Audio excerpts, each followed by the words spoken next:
Thank you so much. I've been in New Zealand now almost a week, and I have to say I've been really blown away by the community that I see in the Montessori communities that I visited since I've been here. I feel really privileged that I have extended my own community across the ocean to here. So I thank you. I thank you for having me. I worked with 6 to 12-year-olds for a long time, so I got very used to telling stories a lot. So I'm going to start with a story today. And this is a story about something that happened early in my career in the classroom. I can't quite remember, perhaps my first or second year. And I gave a group of 6 and 7-year-olds a presentation on the movements of the planets. A lovely little chart that's very impressionistic, not very, realistic about how planets move. And these children were thrilled. They were so excited. And because I had pointed out that this chart was not to scale, they decided they'd like to make a scale model of all 9 planets. This was back when there were 9. Some still argue there are. And so I looked at this group of children who, 6 and 7, right, they really lacked the skills necessary to build some scale models. And I felt completely overwhelmed. And I really wanted to give them the freedom to do this. But I confess that I actually discouraged them from doing it. I sort of said, why don't you just build a nice small clay model? That would be really accessible. But they were adamant. And so I told them to go ask some older students for help to see if they could get started with that, and we'd see where it went. And I was in my mind thinking, this interest will sort of fizzle out, but I've done my job. I've supported them at the beginning. Not in my wildest dreams could I have imagined the result. It turned out that these older students, around 11 or 12, were just as excited about this project. And they helped the younger students determine the scale for the model. And they were not content to simply build paper-mache models. And again, they compromised a little on the scale, but they had reasons for it. But they weren't content just to build the models. They decided they wanted to place them at relative distances throughout the city. This is in the city of Seattle, Washington, where I taught for a long time. So the sun was in our classroom, and the children working together, and without very much help from me, because they learned I wasn't going to give them much.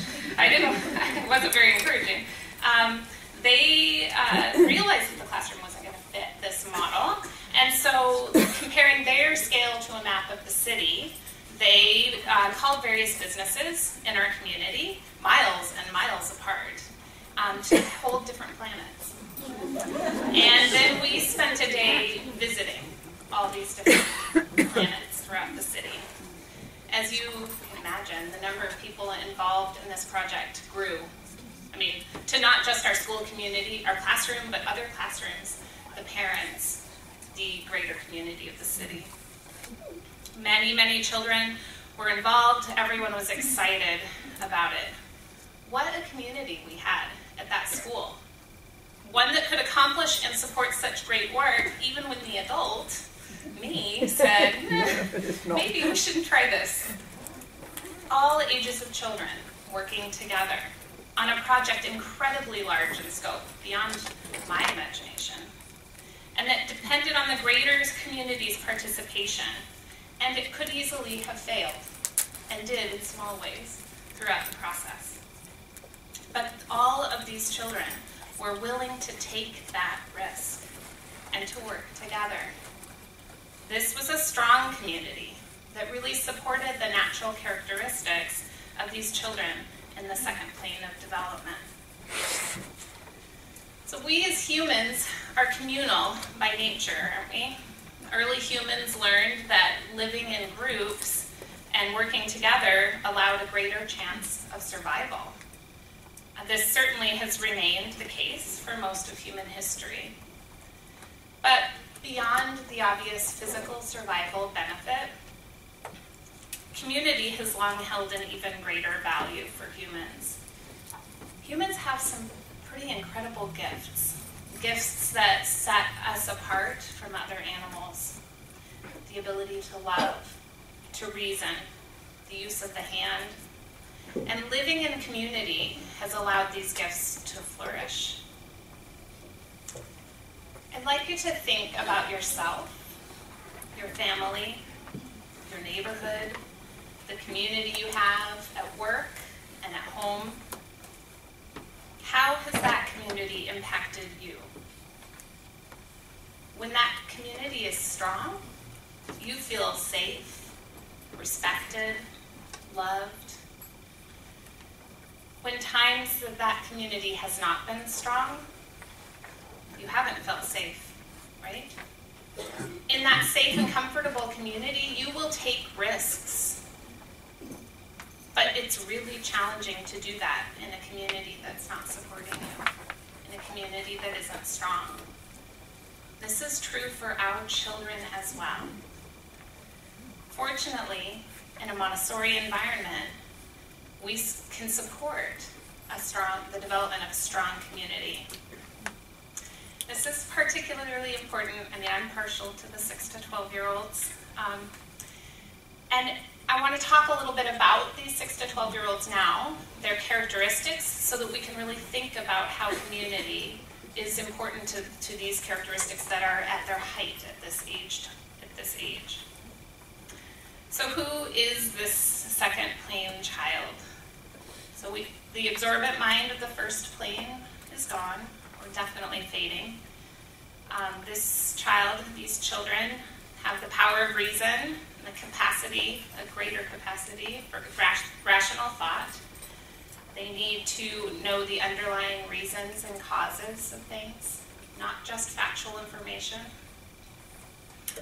These children can discern relationships between things and has the logic to explain these relationships. So there's this passage to abstraction that is constantly going on during these 6 years. It's not only the concrete, but really moving toward those abstract concepts. The imagination is the powerhouse of this age group, right? They use their imaginations for exploration. So this builds on the experiences from the Casa dei Bambini, the concrete experiences, but then this child can, through the imagination, visit places they've never seen and times. They can travel throughout history because their imaginations can take them there. The other really important tool, the important thing about the imagination is that it gives these children a tremendous capacity for empathy. They are uniquely qualified to put themselves in the shoes of another and understand them, which is pretty important in a community. So we need to support their use of imagination and building community and in understanding one another. This plane is characterized, these children have a desire to separate from their family. And this is really important to become a social person. You know, that they need to detach from the family. They've done a little bit of that when they've gone to preschool, to a 3 to 6 environment. But that 3-year-old has a much harder time saying goodbye right at the door of the classroom or clinging to mom's leg. The 6-year-olds generally don't have that problem whatsoever. They wave, they're out the door. It's usually mom who's standing there, or dad. The 6-year-olds tend to have no problem. It's the community of the classroom that's the focus. Not that the family community doesn't matter. It's critical as well. But they really are focusing on how they function within a greater community. So we have to be certain that we are creating an environment where a warm and supportive and loving community can support that desire, that they want to come. If they don't want to come through your door, they're not exhibiting a natural characteristic that's normal for children of that age. And so we have to look then at our own communities and say, what can we do to support getting them in this door? We've heard a little bit about identity this morning. And it takes on a broader meaning in this age range. You know, in the 0 to 6 time, the children are really setting themselves separate from the family. First, you know, at 6 months or so of age, they realize they're separate from their mother, and then they continue to recognize themselves as individuals throughout that 6 years. But in this next 6 years, the child's task is to establish her place in society, or at least start to see that place. And they're uniquely sensitized to the acquisition of culture, so they are fascinated by everything, like literally everything. They want to know about the universe, about all of human history, and every possible thing within it. So when we offer all of this to I'm getting better at that here this week. When we offer this to primary children, we are focusing, and Dr. Mansouri asked us to focus on what makes humans the same. So to emphasize this, she developed this concept of the fundamental needs of humans, and we've got a couple of charts to support that work. Dr. Mansouri wanted us to help the children see that humans around the world and throughout history are the same, essentially. They have the same needs, and we all have just met them in different ways. This is critical for the development of community in the classroom, too. So beyond becoming a responsible citizen in the world and having respect and understanding of different people around us, they also start to apply that immediately in their own classroom environment, that we're all the same. We just meet our needs in different ways. So during this plane of cultural sensitivity, as I was talking about, we have to plant as many seeds as possible because they want to know everything, and we can't possibly do that. So we're going to plant as many seeds as we can, because Montessori says in To Educate the Human Potential, and you've probably heard this quote, but knowledge is best given where there's eagerness to learn. So this is the period when the seed of everything can be sown, the child's mind being like a fertile field ready to receive what will germinate into culture. But if neglected during this period or frustrated then in its vital needs, the mind of the child becomes artificially dulled, henceforth to resist imparted knowledge. I love it when she doesn't mince her words at all. Like if we don't do it right, that mind is dulled, it's sort of over. She goes on to say that they won't receive anything enthusiastically after that. So for those of us who work with these 6 to 12-year-olds, that's a big task for us, isn't it? It is. Oh, but we've got support. So in addition to all these seeds that we're going to support and offer to them in the classroom, they also need to do something beyond just study human culture. They need to participate, or at least practice participating in a society. So one of the important practical life skills that we work on in the primary environment is helping them to go out of the classroom. We want them to learn the norms and expectations of society through purposeful social interaction. So when they need to go out to get groceries for lunch or further research on a particular topic, they can plan these small group outings and go. In fact, we deliberately limit the classroom resources so that not all the answers can be found inside the 4 walls. The child in this plane, for those of you that have been around children at this age, you see this a lot. They have a strong moral drive. They're very concerned about fairness and equity. And it's helpful to let them know the difference between fairness and equity. But this is a really important step toward mental independence. They need to learn how to exercise their own powers of judgment. They are not willing to accept the judgments of adults without question. The child really needs to understand why and establish for herself what is right and wrong, fair and unfair. And it's through this exploration that a personal concept of justice is born. And so we have to nurture this in the classroom. There's lots of conflict that goes on in a 6 to 12 environment. And that's an important work for them to do. And they need a strong community that will support it and not fall apart when two members of the community are arguing or debating or disagreeing firmly. We can give grace and courtesy lessons to support conflict resolution. We'll be talking about that this weekend, in fact.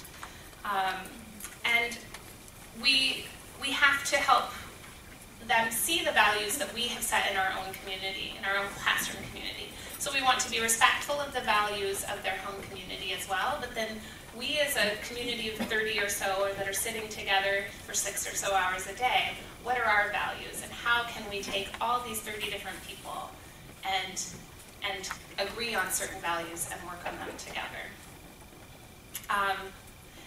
So keep in mind, for those of you working with this 3 to 6-year-olds, that when you do have, and for those of you who are working with 6 to 12s, but that those 6-year-olds in particular are really sort of heightened toward this moral compass, and they will tattle a lot. Have you experienced that? They'll tell on their friends a whole lot.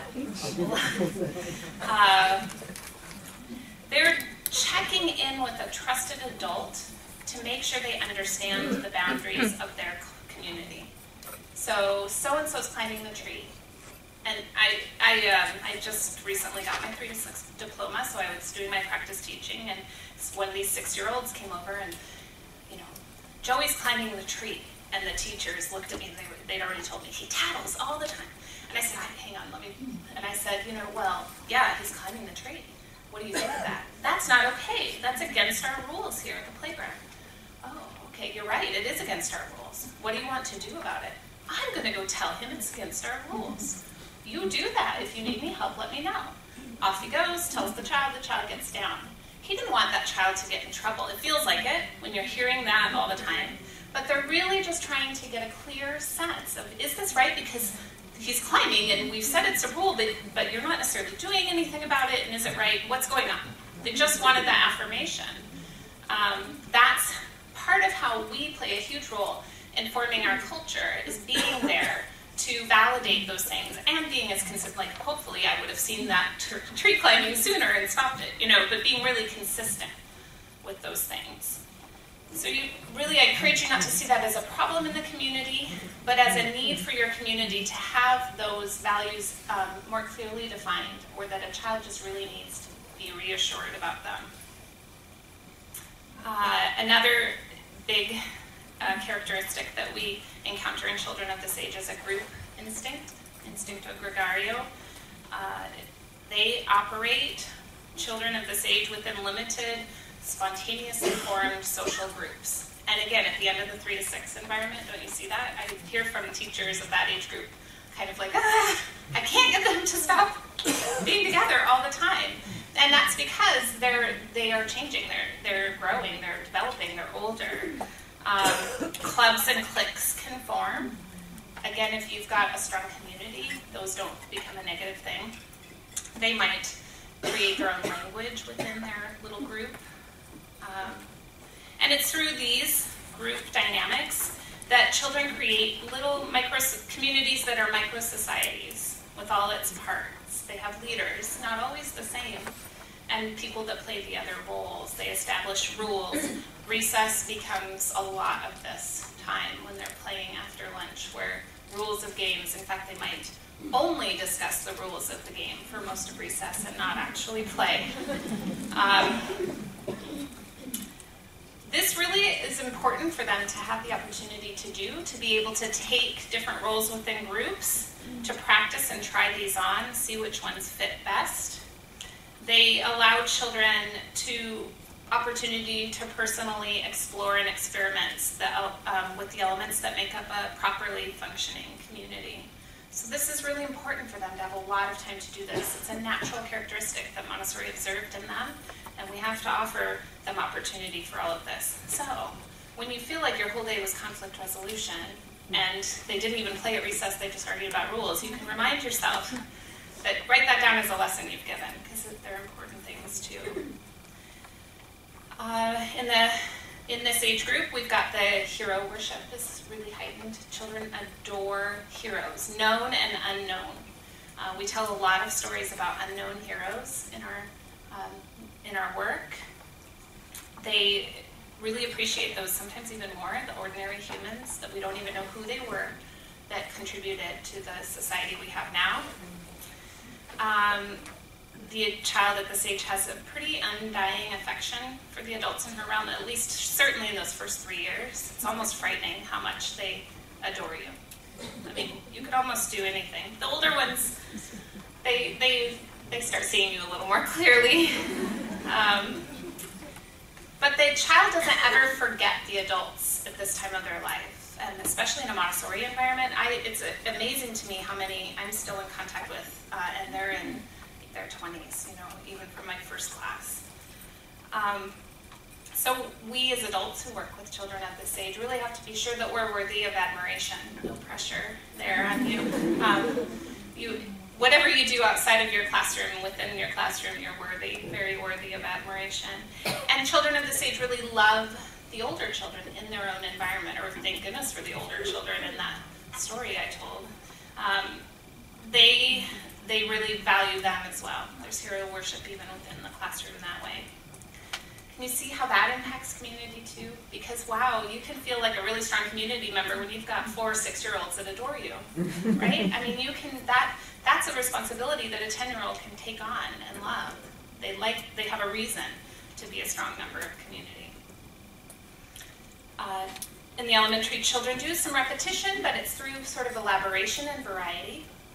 And when that happens, that sort of leads to another characteristic, and that's this capacity for great work. What I described at the beginning is great work. Work that stretches them to their limits. It can be big work intellectually or in sheer size, like the planets in the solar system. They might want to do problems that are huge numbers. I had, I think, 3 checkerboards stacked together so they could do a huge multiplication problem. It really drives them. This sort of great work drives them, as you can see from that story.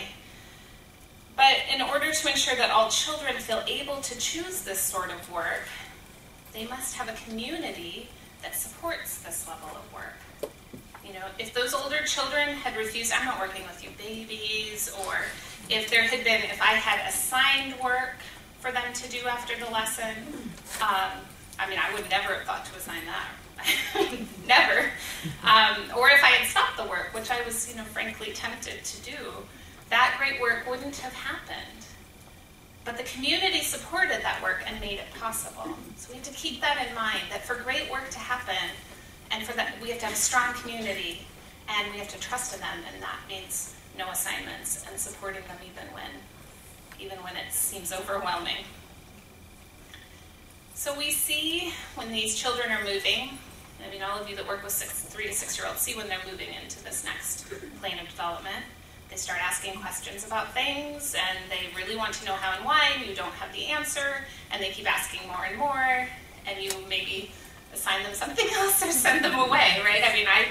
I feel that it's a challenge. They want to work in groups in the 3 to 6 classroom. So we have to capitalize on this when they come into the primary classroom. We need to tap into their energy. We need to inspire that to work even harder. And we need to keep them excited to learn more. Remember, because it'll be dulled otherwise. Forever dulled. If we don't inspire them to keep that energy and excitement. So we can see that if this is the child that we're getting in a 6 to 12 environment, the entire culture of the whole community is important. We have something we offer to them. When Montessori observed that they truly wanted to know just, everything, she, through a lot of study and work with her son, realized that what they needed, what she calls cosmic education. That's what we offer, which is, everything. The whole universe. And cosmic education at its heart is about community. So when Montessori realized this old environment was no longer adequate, she came up with this new environment. What do we do with this child? Dr. Montessori's answer was profoundly simple. We offer these children the universe. It is only something as large as the universe that can even begin to satisfy their deep thirst of knowledge. So this grand scale of the universe appeals to those two great powers we talked about, reason and imagination. We tell these great stories. They're literally called the great stories. First, the story of the universe, and then stories of life on Earth, and stories of humanity, 5 or 6 in total. And it's through these stories and through further exploration that the children explore the entire cosmos and its laws and humanity's role within the universe. Children explore humanity's relationship with and impact on nature and the natural harmony and interdependencies of all things in creation. So in this way, children are seeing themselves as a part of this whole of the cosmos, and they begin to understand the responsibility this entails. So cosmic education is the plan for this child in the second plane of development, but more importantly, it embodies Montessori's hope for peace and cooperation in the world. Dr. Montessori believed that in order to change the world, we must start with the child, who is filled with immense potential. Each generation offers a chance for a new beginning, for new solutions to old problems. Cosmic education gives the child an opportunity to contribute to the creation of a better world. When the child is exposed to the universe in this way, she develops an understanding of the relationships between all things. And so when the children have experienced this and been exposed to cosmic education, they really start to recognize their responsibility to nature and humanity. And not only recognizes it, but works tirelessly to fulfill it. And it's in this way that Montessori believed that human unity and peace can be achieved. And she writes, again, in To Educate the Human Potential, if human unity, which is a fact in nature, is going at last to be organized, it will be done only by an education that will give appreciation of all that has been done by human cooperation and readiness to shed prejudices in the interest of common work for the cosmic plan. Cosmic education offers the universe to the child, and we get to support that within the community that we make safe and exciting for them in the classroom. As elementary children in Montessori environments receive the great stories and key lessons, as they receive all of the seeds of culture that their minds are eager for, they begin to understand how all things in the universe actually are following what Montessori called their cosmic task. It's through the child's experience with cosmic tasks of everything in nature, living and non-living, that the child begins to think about her own cosmic task. The strong reasoning, moral mind of the second plane child will then start to apply this idea of cosmic task to herself. As Dr. Montessori wrote, if the idea of the universe be presented to the child in the right way, it will do more for him than just arouse his interest, for it will create in him admiration and wonder, a feeling loftier than any interest and more satisfying. The laws governing the universe can be made interesting and wonderful to the child, more interesting even than things in themselves. And he begins to ask, what am I? What is the task of man in this wonderful universe? Do we merely live here for ourselves, or is there something more for us to do? Why do we struggle and fight? What is good and evil? Where will it all end? That's what we do with these 6 to 12-year-olds, right? That's what they're working on. And this child emerges from the Montessori primary classroom with a sense of the world greater than herself. She has spent time in a community, learning how it works and how to handle herself in it, And this strong community helps her to have a recognition of her role in the balance and harmony of everything in the universe. And they take this so seriously. So we do have a prepared environment to support this in the 6 to 12 as well. It looks very different, doesn't it, from a 3 to 6 environment. Group tables, not as much beautiful color coordination, and everything so nicely organized, since the elementary, we try to keep it organized. They just aren't as focused on that in the 6 to 12. And again, like I said, it's limited so that they do go out, even if it's just on campus, but out beyond the 4 walls where they can explore nature, or they can explore something else that's going on, a building project, or anything that's happening on campus outside of the 4 walls. I know sometimes it can be hard to leave campus these days, but even if we can get them outside those 4 walls so that they are having as much sensorial experience as possible with things, even though they're wanting to abstract. We limit the materials. We don't make too many materials because we want them to make, we don't want to take away an opportunity for them to make their own. We tell stories, lots of stories. And Montessori called us at the Sage, those of us who work at the Sage, storytellers of truth, right? We tell stories. They explore the universe of concepts and ideas behind things. They need some facts, but they want to stretch beyond facts. And so all of our materials, some of them are very concrete and some are impressionistic, so that they can use their imaginations. And we want, I read a description once of the impressionistic charts of being, Montessori literally wanted them to leave an impression like in wet cement on them, right? And it just is there. Like, we don't ask them to do anything with it, but we've left that impression. They have freedom to move and talk and communicate with others in their environment.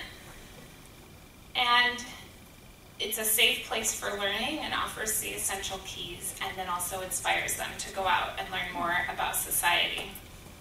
We've got those tables in groups, and materials maybe they have to gather from around the classroom. But more important than the physical environment, we have to give serious consideration, particularly when we're thinking about community, to the psychological environment that we're preparing in our classrooms. The room must be a safe place for all children. Phyllis Kaddish-Lewis, who's an elementary trainer, AMI elementary trainer, describes that children need a safe and secure environment. This is so much more than physical safety, right? They need a teacher who's going to support them in making a big model, or they need to feel the limits and structure that are in place in their classroom, and the consistency that you will help to maintain, and their community's values, and that it's not, that the limits and structure, though, are not simply imposed by the adult arbitrarily, that there's reasons for them, that they're equitable, they're reasonable. And then when you have these limits, you do have to be consistent and firm, we as adults, in that, because that helps them feel safe, and that helps the community be strong. And it's important for the children to have a say in how this community of their classroom runs, so they can be in charge of maintaining the classroom community. They can devise the system for maintenance and everything. Because then they own it. We don't have to impose on them in that way. So that's part of building community as well. We have to help them own their community. We can't just be the ones telling them all the time. And when we establish this sort of a classroom, we're showing true respect and love for the children, and it's a place where they can develop optimally. And we have to, Kaddish-Lewis reminds us that the classroom must be exciting. I've said that a couple of times. We have to implement cosmic education, the presentations and the stories and the demonstrations and experience, but we also have to make it a fun place to be. Connie talked a bit about this too, in terms of learning being relational, and we have to share ourselves with the children. We need to set our personality, our senses of humor, They need to feel connected to the adult they spend 6 or more hours a day with, right? They need to feel safe and comfortable and like they know that person, that they know you and you know them. They need to feel a part of a community. And a community is a place where you feel like you're known and mostly understood, right? It's only then that they'll actually be able to learn anything, truly. That relationship is so critical.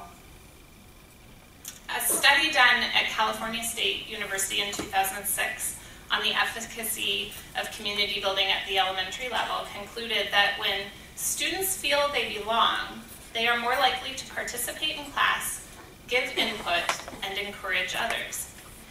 In a class where community building takes place, if a student is struggling, other students are more inclined to help rather than make fun of them. This is what we do, right, in a Montessori classroom.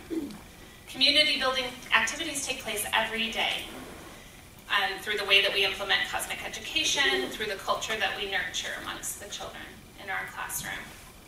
In a classroom where we help the children to communicate and work together, they are learning about community and how it works, and as a result, they're feeling safe and nurtured and supported, and they will learn more.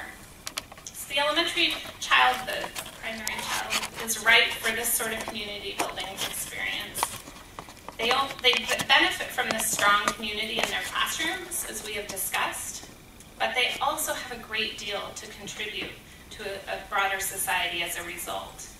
They are so concerned with justice and morality, and they're willing to help everyone have equal access to whatever they need. Inside the classroom, outside the classroom, we've knitted hats for babies in Africa, and we've done, they'll get excited about a project anywhere and work tirelessly on it. So we have to maximize that in these children because it tapers off a little bit as they get older. It comes back, but we want to maximize it so that it's strong, a strong foundation is there in the 6 to 12 environment. They're learning to work in groups, which gives them the skills needed as adults to work with a variety of different people. It's very important for them to have some conflict and discord amongst their peers, because we all have it, right? Even in our everyday lives, periodically, it's important for them to get those skills. We want them to develop that empathy for all humans, that sameness that we emphasize. When children believe strongly in the sameness of humans and then value the things that make us all different, they are quite happy to work for peace in the world. They believe that problems can be solved. And at this age group, their brains are quite happy to work on solving problems for long periods of time. At the end of their 6 to 12 experience, these children will move into a new environment. Their developmental characteristics will change again. In this next plane of development, they're really seeking complete social independence. So it's so vital in the 6 to 12 environment that they have a strong social and community experience to support them in that challenging work. They are going to be, when they're 12 to 18, really interacting with society in a meaningful way. And they're going to really find their actual role there in society. One where they're making the difference that they want to make. So when we have a strong community in the 6 to 12 environment, one where they're encouraged to take risks and try things and fail periodically, one where they are comfortable not only with their strengths, but with their weaknesses, and those strengths and weaknesses of members of their community, they are better prepared for the work of the next plane of development. Our role as adults with these children in this effort is a great one. So this child that we work with is constructing him or herself, right? They're truly building themselves. And our job, our Montessori charged us with pretty much one thing, and that is to support self-construction at any level. That's our work. And it's precious and sacred work that we have undertaken. So in this 6 to 12 community, we really have to support the development of that community in order to provide the best environment for the child's self-construction. And we're going to talk about exactly how to do that over the next couple of days. So, thank you.